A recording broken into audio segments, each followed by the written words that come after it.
Hello दोस्तों, नमस्कार। आज मैं सुनाने जा रही हूँ माघ मास स्नान महात्म्य का पहला अध्याय।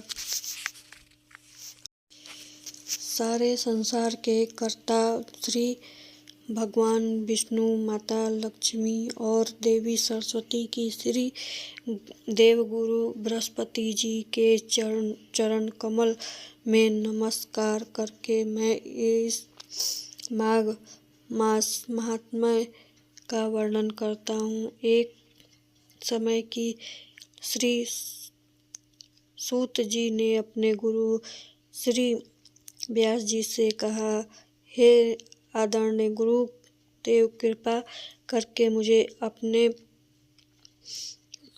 माघ मास का महात्म्य कहिए, क्योंकि मैं आपका शिष्य हूँ। व्यास जी ने कहने लग गए कि गुरु रघुवर के राजा दिलीप एक समय यज्ञ करके स्नान के पश्चाताप सुंदर वस्त्र पहनकर शिकार की सामग्री से युक्त कवच और शोभायमान आभूषण पहने हुए अपने सिपाहियों के साथ घिरे हुए जंगल में शिकार खेलने के लिए अपने नगर से बाहर निकले। उनके सिपाही जंगल में शिकार के लिए मृग, व्यास, सिंह और इत्यादि जंतुओं की तलाश में इधर उधर फिरने लग गए। उस वन में वनस्थली अत्यंत शोभा को प्राप्त हो रही थी।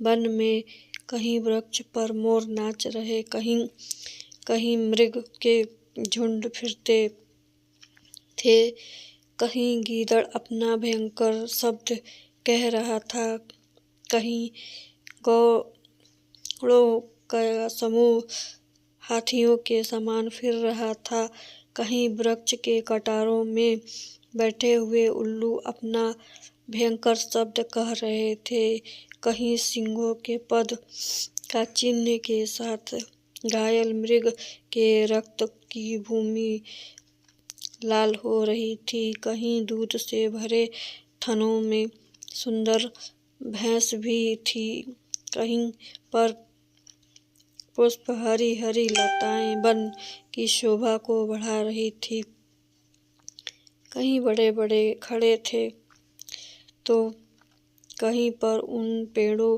पर बड़े अजगर और उनकी केचुलियां भी पड़ी थीं।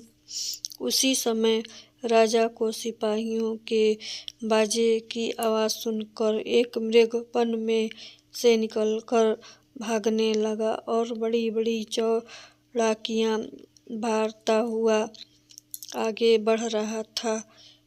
उनके पीछे अपना एक घोड़ा दौड़ा, परंतु मृग सख्ती से भागने लगे। मृग कांटेदार वृक्षों में से एक जंगल में घुस गया और राजा ने भी उसका पीछा वन में प्रवेश किया, परंतु दूर दूर जाकर मृग राजा की दृष्टि से ओझल होकर कहीं निकल गया। दोस्तों, यह वीडियो पसंद आए तो प्लीज़ लाइक शेयर जरूर करिएगा। धन्यवाद।